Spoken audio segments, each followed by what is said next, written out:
Só olha para cá. Hoje nós vamos entrar num texto bem conhecido.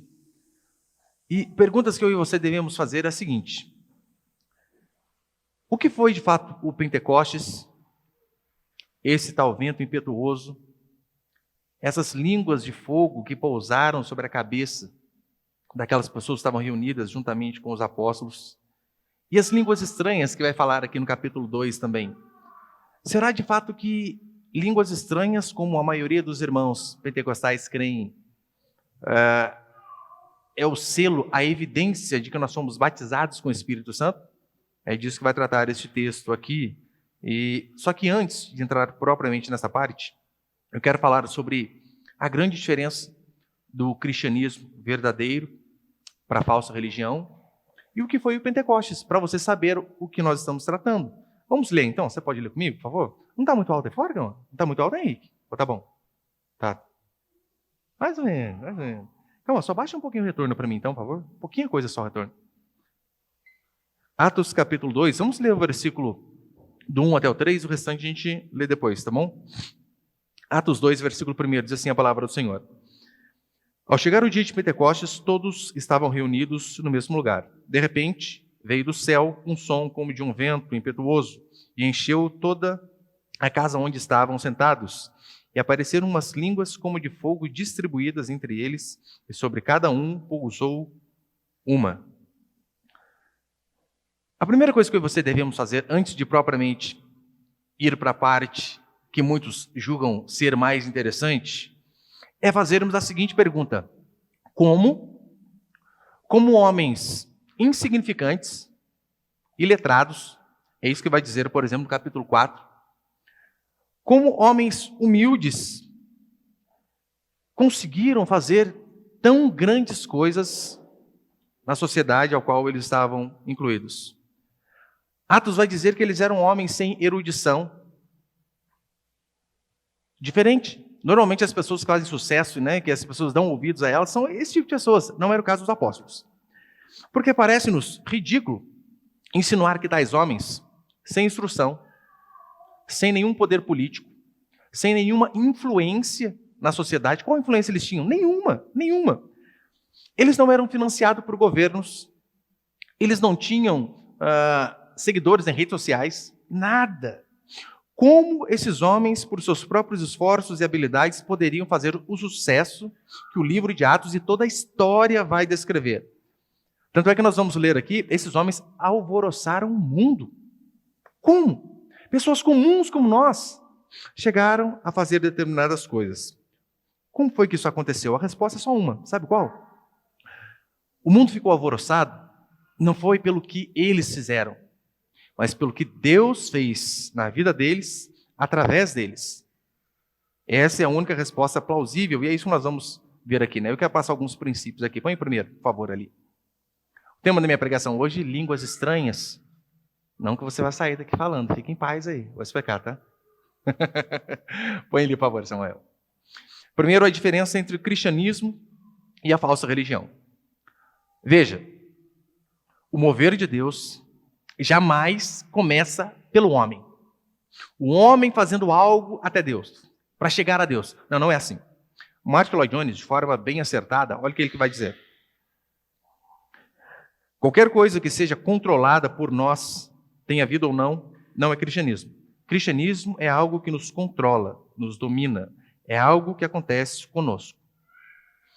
Qualquer coisa que seja controlada por nós, não é o cristianismo autêntico. Por que eu digo isso? Eu vou falar sobre as línguas estranhas mais adiante, e eu, pelo menos no começo da minha conversão, eu aprendi a falar em línguas. Me ensinaram. Dizendo assim, olha, vai repetindo, repete comigo, vai. E eu vi, está falando sozinho. Mas veja o que Martin Lloyd Jones diz. Qualquer coisa que seja controlada por nós, tenha vida ou não é cristianismo. No versículo 2, se você acompanhar comigo, ele vai dizer assim: de repente veio do céu, de onde? Do céu. Veio do céu um som como de um vento impetuoso. Ou seja, se nós cremos que é Deus quem faz todas as coisas, o mover de Deus Não é quando nós fazemos, mas quando Deus move através das nossas vidas. É isso aqui que nós vamos ver no livro de Atos, principalmente aqui no capítulo 2. No cristianismo, o ponto de partida sempre vai ser esse: Deus. Do céu, um som. Os homens estavam reunidos, orando, e do céu, Deus moveu. Esta é a base do cristianismo. Tanto é que se você ler o primeiro versículo da Escritura, Gênesis capítulo 1, versículo 1, o que vai dizer? No princípio criou Deus, os céus e a terra. Tudo começa com Deus, toda a Escritura é sobre Deus. É por esse motivo que grande parte da nossa evangelização está errada. Sabe por quê? Porque grande parte da nossa evangelização, ela começa com Jesus Cristo, e não é esse o começo. Não começamos falando Jesus te ama, e nem mesmo falando a respeito de Jesus, sabia? Não é assim a evangelização. O correto deve ser começar por Deus Pai, o Criador. Porque se não fizermos assim, não vai haver significação nenhuma em Jesus, na pessoa dele e em sua mensagem, a menos que eu e você venhamos a falar, em primeiro lugar, do Deus Pai. E você vai ver, semana que vem ou na próxima, Pedro, em seu primeiro discurso aqui em Atos, ele começa falando, sabe o quê? Da Escritura. Daquilo que foi prometido por Deus através do profeta Joel. E então ele introduz Jesus Cristo depois. Você vê Paulo, quando ele vai falar a respeito de Jesus Cristo, ele começa lá com o Antigo Testamento, com Deus fazendo. Você vê Estevão, o mártir, que é um dos sermões mais fantásticos que você vai ver aqui no livro de Atos. Estevão, quando ele vai falar a respeito de Jesus Cristo, sabe como que ele começa? Lá em Abraão. Ele começa em Abraão, e vem vindo, e vem vindo, e vem vindo, e diz: este Jesus a quem vocês acreditaram, ele é o Cristo. O cristianismo sempre começa com Deus. É Deus que vem ao homem. Leia o Antigo Testamento. É Deus que veio a Abraão. Não foi Abraão que foi a Deus. Abraão estava lá em Ur dos Caldeus, um lugar pagão. Então Deus vai atrás dele. Com Moisés é a mesma coisa. Moisés fugitivo, assassino, não queria saber de mais nada. Fugiu. Deus vai atrás dele e fala com ele através da sarça ardente. Com Jacó, a mesma coisa. Jacó pega uma pedra, põe como travesseiro, vai dormir. Deus vem ao encontro dele. É sempre assim. E então, acabando ali, o último dos profetas, João Batista, diz a Escritura que a palavra do Senhor veio a João Batista depois de 400 anos de silêncio. Reparou?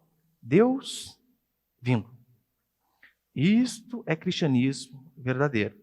E o grande clímax, de Deus vindo falar com o ser humano, nós vemos aqui. Por exemplo, olha o que Paulo vai relatar em Gálatas capítulo 4, versículo 4. Vindo, porém, a plenitude dos tempos, Deus enviou o seu Filho, nascido de mulher, nascido debaixo da lei, para resgatar os que estavam debaixo da lei, a fim de que recebêssemos a adoção de filhos. Vindo, porém, a plenitude dos tempos, Deus enviou seu Filho, nascido de mulher.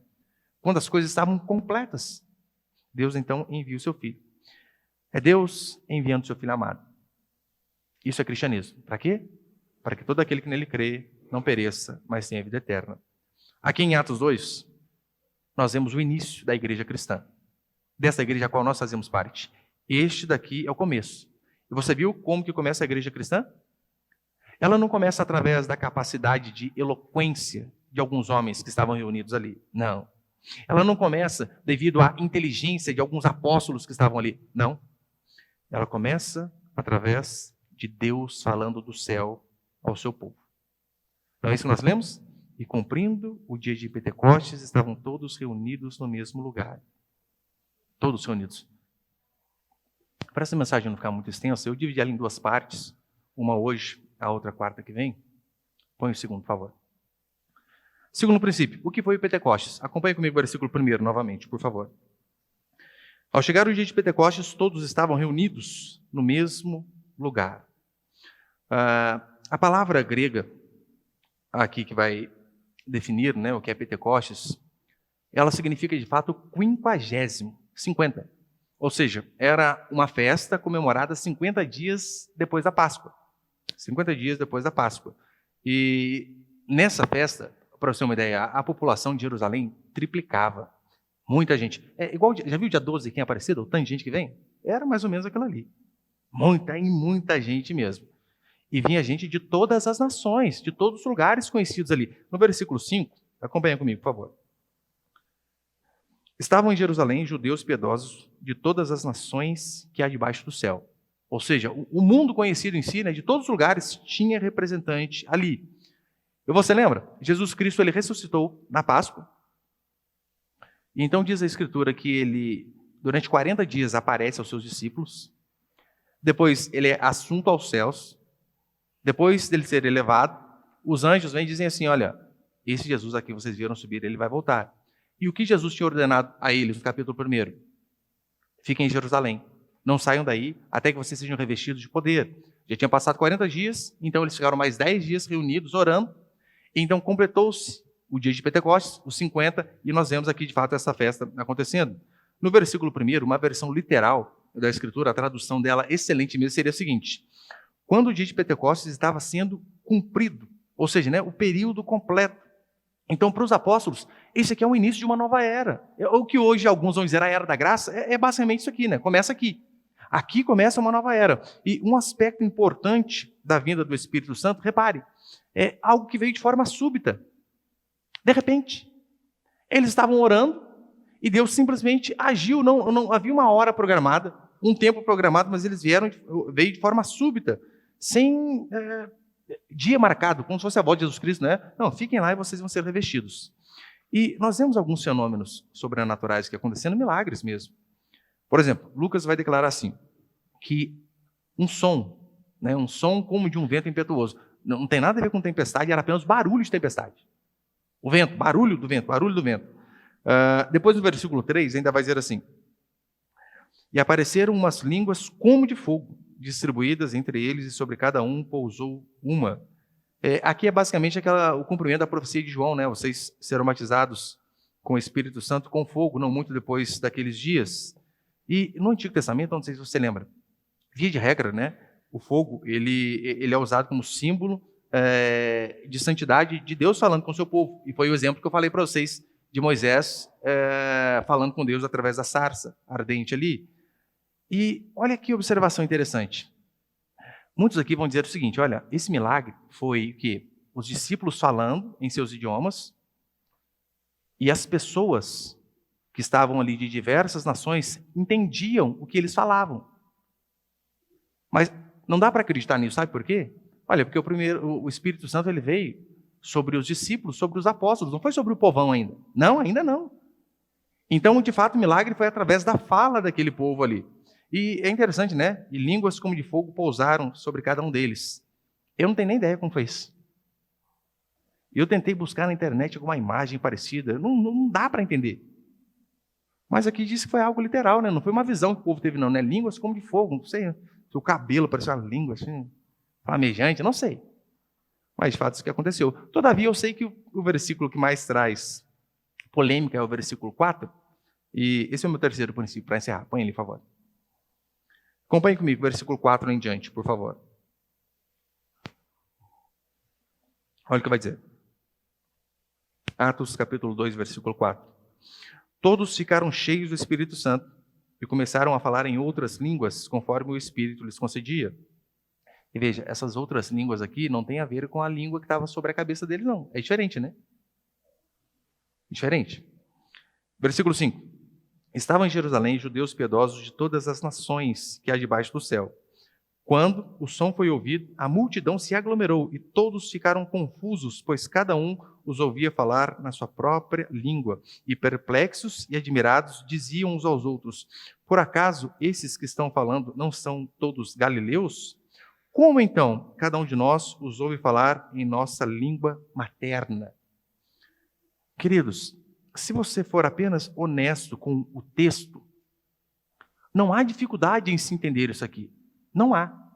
O problema é que, por vezes, nós vamos à Escritura com preconceitos. Muitas coisas que nós ouvimos no passado, e nós então chegamos à Escritura com tudo isso. Eu lembro que eu fiz um teste, eu fiz com 2 filhos, com meus 2 mais velhos. E os 2, quando eles tinham mais ou menos a mesma idade, 9 anos, né, já liam bem. Eu lembro que eu falei, primeiro, para o mais velho, leia para mim Atos capítulo 2. 5 vezes, não lembro quantas vezes que eu mandei lá. Ele leu e leu. Quando Samuel ficou mais velho, eu falei para ele a mesma coisa. Leia, várias vezes. Ele leu, leu e leu. E os dois eu disse assim, agora explique para mim o que você entendeu. E duas crianças de 9 anos, né, cada um na sua respectiva idade, um foi primeiro, o outro foi depois. Os dois deram para mim a resposta que a igreja cristã acredita. A interpretação mais literal do texto possível. E eu estou ali e falei, gente, como assim? Uma criança de 9 anos conseguiu entender. E tem muitos que às vezes têm anos de igreja e não conseguem ver o básico de fato do que era esse dom de línguas aqui que a Escritura vai dizer. Ó, nós temos muitas diferenças com nossos irmãos pentecostais. Eu sei que temos, né? Nós temos algumas linhas teológicas ali bem diferentes.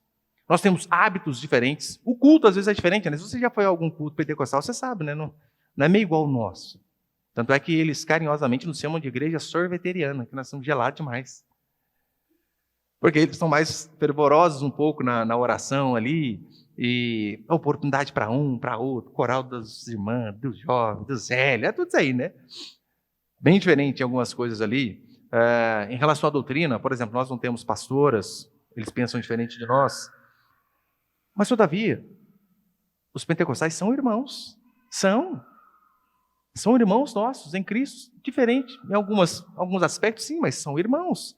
E eu tenho vários amigos pentecostais, pastores, um monte que eu conheço. Gente boa. Sábado, dia 8 agora, eu vou estar num evento.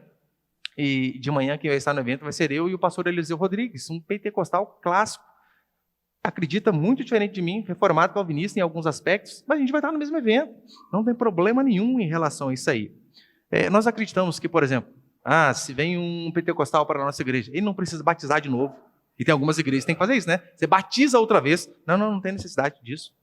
E por quê? Porque nós somos irmãos. Mas para que você entenda um pouco a interpretação deles, e eu vou dar aqui o meu ponto de vista que a deles é errada em relação a isso aqui, você primeiro precisa entender um pouco da história desses irmãos. Por quê? Qual que é a interpretação reformada? Que não foi contestada. A interpretação reformada é a básica que eu vou dar aqui. É simplesmente o que o texto diz. Você vai ver só, eu não vou forçar nada. E essa interpretação que eu vou dar, ela não foi contestada durante 1900 anos. Todo mundo acreditou desse jeito aqui. Desse jeito. Tanto é que no versículo 6, olha o que vai dizer.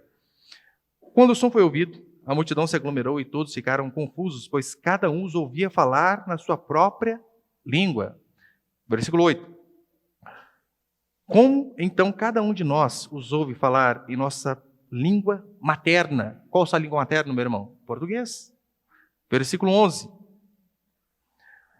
Não são cretenses árabes, todos nós os ouvimos falar as grandezas de Deus em nossa própria língua. Não é difícil de entender. Não é difícil entender que aqui está falando a respeito de idiomas conhecidos das nações, que a partir do versículo 9, eles começam a dizer, tem pelo menos 15 nações aqui onde é falado os idiomas. E veja, ali haviam pessoas de todo lugar, de todas as nações. E como eu falei, e o milagre não estava em quem estava ouvindo, estava justamente em quem estava falando. Aqui, para você entender de forma mais fácil, é o seguinte. O dia de Pentecostes é onde, de fato, a igreja passa a ser a igreja universal. A todos ouvirem a mensagem do Evangelho, porque até então estava restrito ao povo de Deus, a Israel. Agora não, a partir de agora, a mensagem é para todas as nações. Qual que é a interpretação dos nossos irmãos pentecostais? É a seguinte, se você tem um livro, eu esqueci o nome do autor, que fala sobre o avivamento na rua Azusa, que foi de fato quando começou esse movimento pentecostal aqui, né, do entendimento deles a respeito das línguas estranhas em 1906. E para a maioria dos nossos irmãos pentecostais, como funcionam as coisas? É mais ou menos assim. Você converte, essa é uma bênção que você tem. Só que depois da conversão, há uma bênção posterior. Qual seria essa bênção posterior? É o batismo com o Espírito Santo. Nem todos que se convertem são batizados com o Espírito Santo. Então era como se fosse uma segunda bênção. E a evidência de que você alcançou essa segunda bênção é que você fala línguas estranhas. E as línguas estranhas que eles dizem são aqueles idiomas, né? Aqueles idiomas não, porque não existe esse idioma, né? Aquelas sílabas desconexas lá, toda vez que eu imito, as pessoas pensam que eu estou tirando sarro, mas não é. E você já deve ter ouvido eles falarem, né? E eles dizem que aquilo lá são as línguas estranhas. E eu vou deixar claro aqui, eu não quero julgar a experiência, porque eu nem posso, né? Ah, pastor, mas eu tive a experiência orando no monte, tive a experiência orando no meu quarto. Eu não posso julgar a sua experiência. Mas uma coisa eu deixo claro, a minha e a sua experiência, elas não são base para a doutrina. Não importa, eu vi um anjo lá no monte, joia. Eu estava orando e senti um arrepio na coluna e chorei. Então Deus se moveu. Você não pode colocar isso como padrão para todo mundo. Que Deus está se movendo só quando você chora, quando sente um espinho ali, um arrepio. Não, claro que não. E você sabe, alguns dos nossos irmãos pentecostais, eles vão dizer que há 2 dons de língua. O segundo eu vou explicar mais adiante. Eles vão dizer que este aqui é o de Atos. E alguns dizem, não, o de Atos é claro, é idioma. Basta você ler, fica fácil de entender. Mas há um segundo dom, que é a língua dos anjos, onde Paulo vai falar lá em 1 Coríntios. E eu vou mostrar mais adiante que não existem 2. Existe apenas um. E a grande função de Deus dar este milagre aqui, para esses irmãos, para esse povo reunido, era para que eles fossem testemunhas.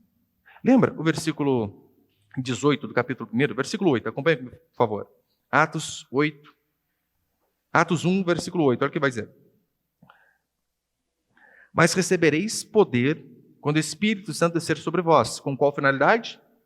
E sereis minhas testemunhas, tanto em Jerusalém, como em toda a Judéia, Samaria e até os confins da terra.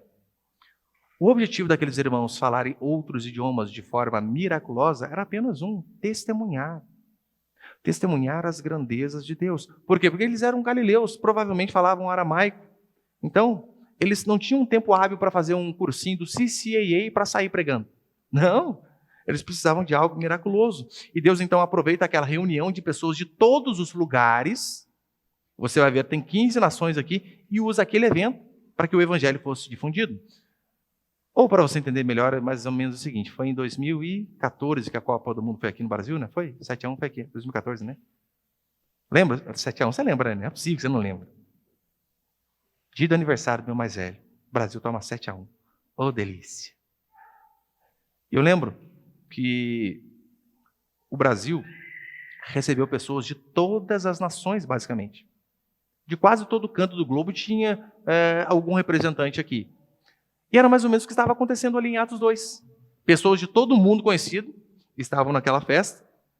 E então você imagina, do nada você começa a pregar e está lá. Está o americano, está o francês, está o cara que vai lá do Egito.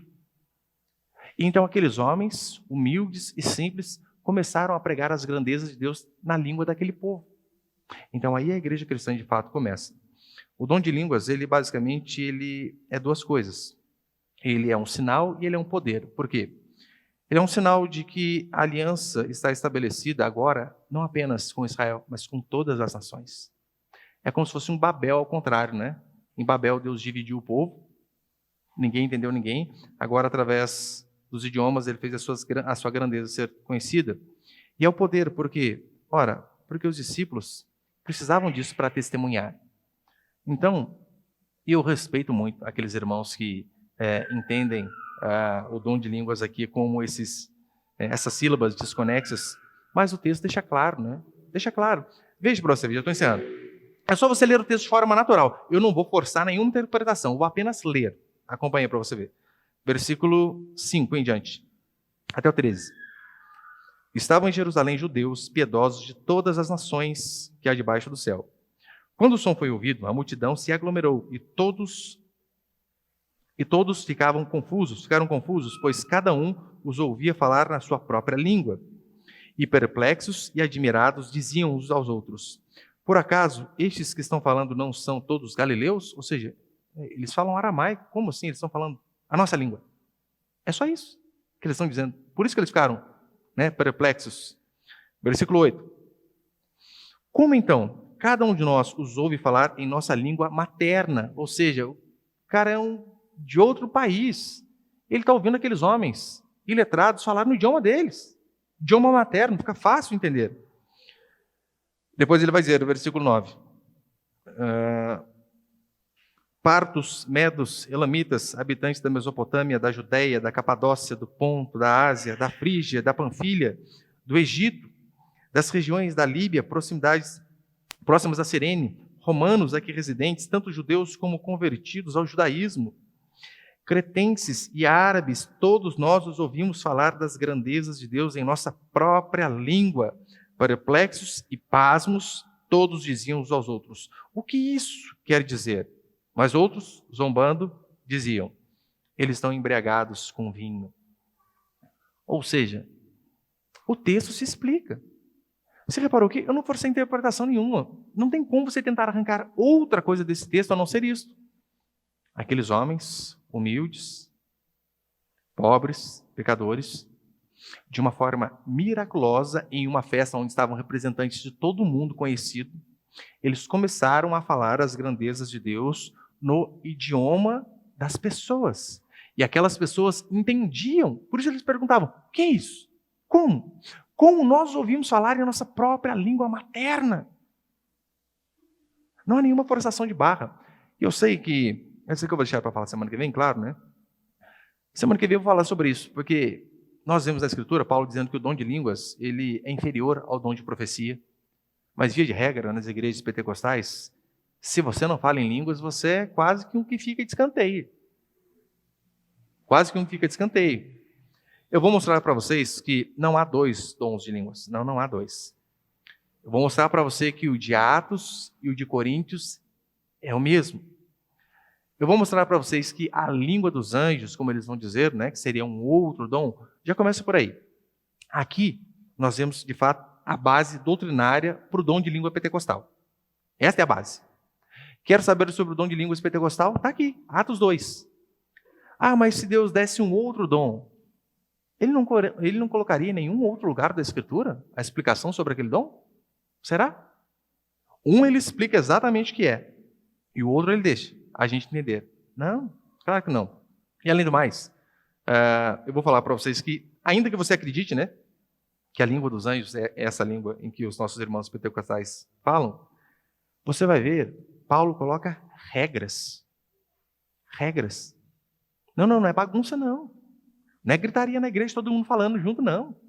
Paulo ele vai colocar regras. Então, até para você que acredita deste jeito, você vai ver.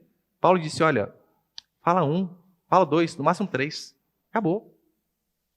Não tinha, né, essa confusão toda que nós vemos. E eu não vou forçar nada, assim como eu fiz aqui, né? Se você só lesse Atos capítulo 2, versículo 1 até o 13, fica fácil de se entender. Não é complicado. Basta que nós sejamos honestos com o texto. E como eu ministrei no curso de membros domingo, eu disse, né, uma das regras de interpretação da Escritura é justamente essa. A Bíblia interpreta a Bíblia. Não estamos aqui para colocar o que nós achamos, o que nós entendemos, o que Deus falou ao nosso coração, o que aconteceu quando eu meditava, quando eu orava. Não, a Bíblia explica a própria Bíblia. Então, diante de Atos 2, qualquer pentecostal honesto, ele vai dizer, aí é idioma. E é claro, sobre a língua dos anjos, semana que vem, não falte.